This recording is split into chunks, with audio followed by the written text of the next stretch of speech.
South Africa is hovering on the precipice of revolution. I think quite a number of our people know what revolution is. A little bit, I think we know. 2021. The riots of 2021 that left almost 354 people dead. That's what revolution is all about. We're talking here about civil war that will affect everyone, white and black. What we need to understand now is that we have got to move towards the solutions as to what solutions can we provide for South Africa itself.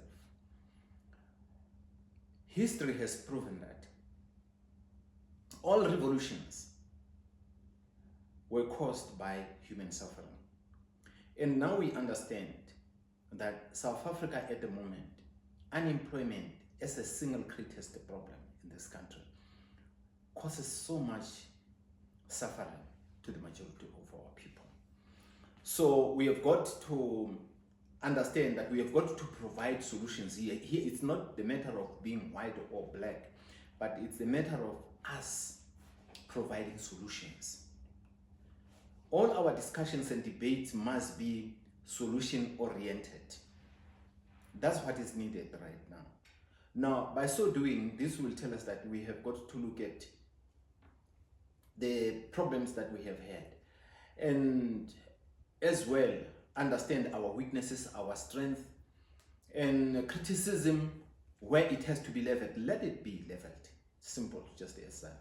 So we understand now that we are in a problem of unemployment. And what is the really main cause of this unemployment? If we would look at it, in fact, we will realize that during the time of the apartheid system, we had a problem of Bantu education. We will say Bantu education and skills development, especially to the majority of the population. Now, we have to understand as well that the strength of every economy depends on the optimal utilization of all its resources, of which human resource is principal. But now, if the majority of the population can be constrained when it comes to education and skills, then the economy is bound.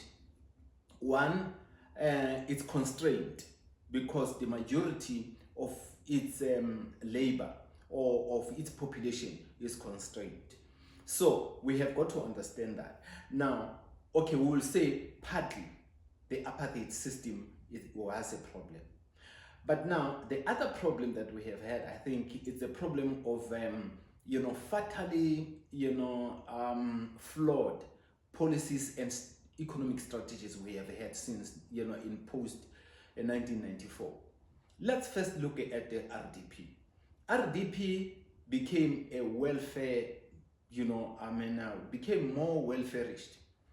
Yes, of course, it reduced poverty to a certain extent. But even houses that were built were much more poor according to what others say. Others have a feeling that the houses that were built during the time in post 1994 were much more poorer than the houses that were built in the time of the apartheid system. Now we look at GEAR. GEAR became growth, economic growth without, jobs, without employment. Now we go to ASKISA. ASKISA targeted to create,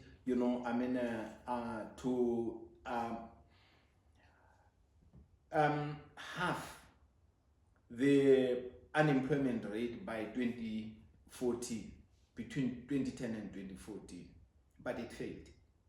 Because by 2014 we said unemployment had escalated by 10%. And now we look at the National Development Plan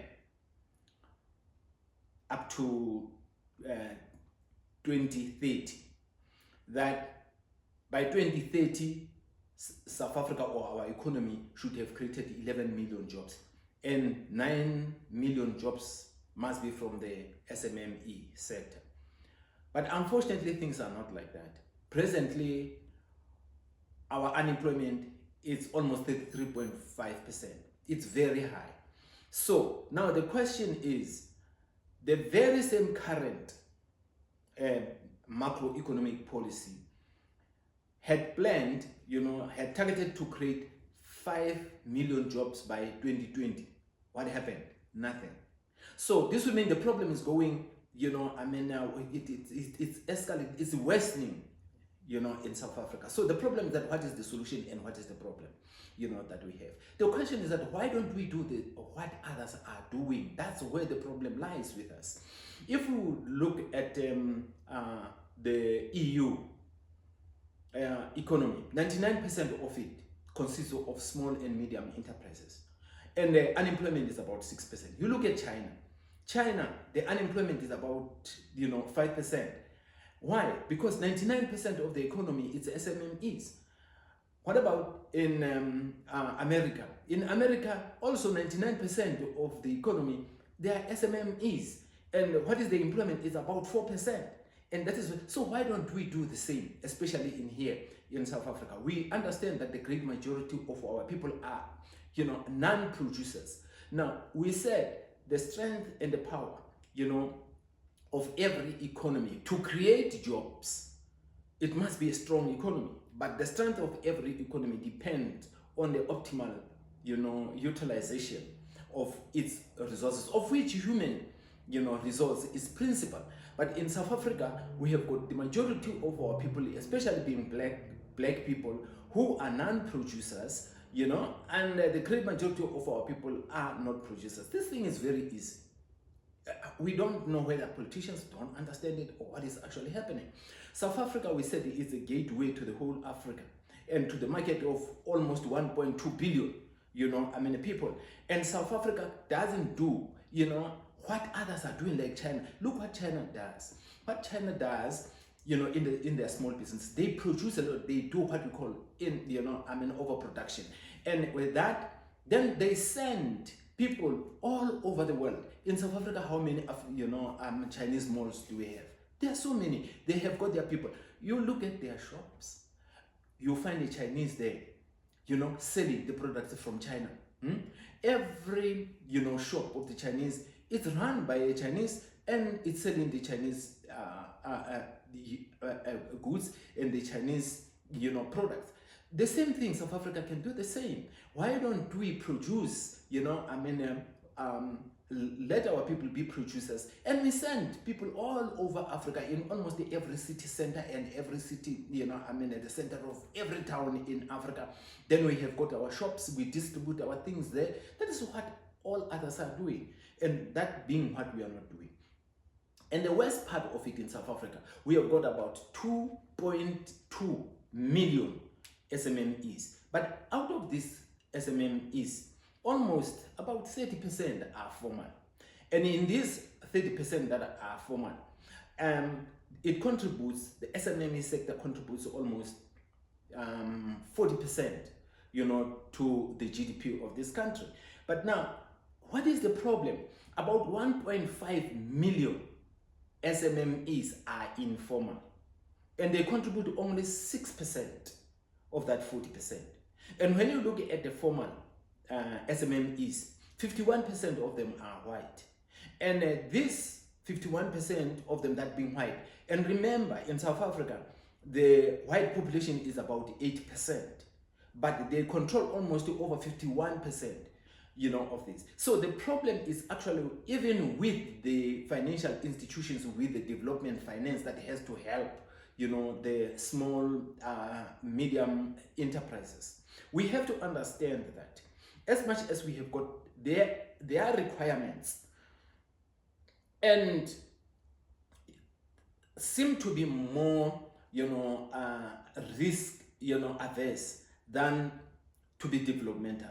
You cannot treat the main or the big industries like small businesses. We can't just have, requirements that are a blanket that, fits all. No, we have to understand that when we deal with the big business, they know what they are doing. They are skilled, they know exactly what to do.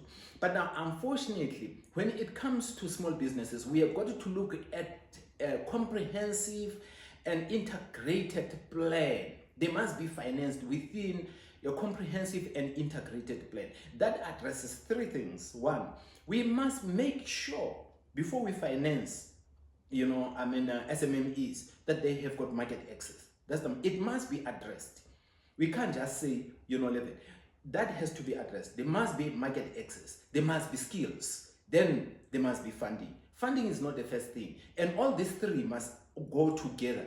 So now the funding institutions that we have, especially even the development funding that we have in our institutions, you'll find that they are there like the silos, financial silos that, are distributing and disbursing funding to small businesses like the banks. The main purpose of the bank, it's one, to make profit, to loan money for profit. Simple as that. There's got nothing to do with development. No, that is not the main objective, of the bank. The bank is to make money. I borrow you money, you must return it with profit. That is what is happening. So now this would mean their requirements have to be completely different. Have to be different. Now, we have to understand that our financing itself has got a problem, because you find that even the development finance that we have at the moment, it does not help SMMEs. That is why 1.5 million, this informal sector in SMMEs does not produce anything, and yet SMMEs have got the highest absorptive capacity when it comes to employment. And we can only create employment mainly here in South Africa in SMMEs. And that is what we've got to be looking at, and which of course is something that is not happening in South Africa. Then how then do we address that? The question now is not being white or being black.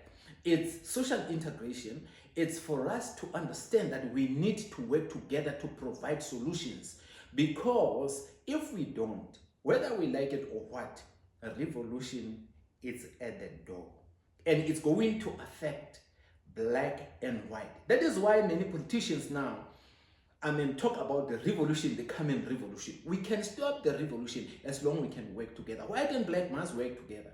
And those who benefited from the apartheid system, where wrongs and injustices have been done to others, let's accept it. That injustices have been done, to black people, and let's address that. Together we need to address that. If we cannot, then it would mean all of us are going to suffer, and everyone will be affected, white and black. And we will not have any resistance for that. Let's understand that, and we will still continue and see how can we develop this country.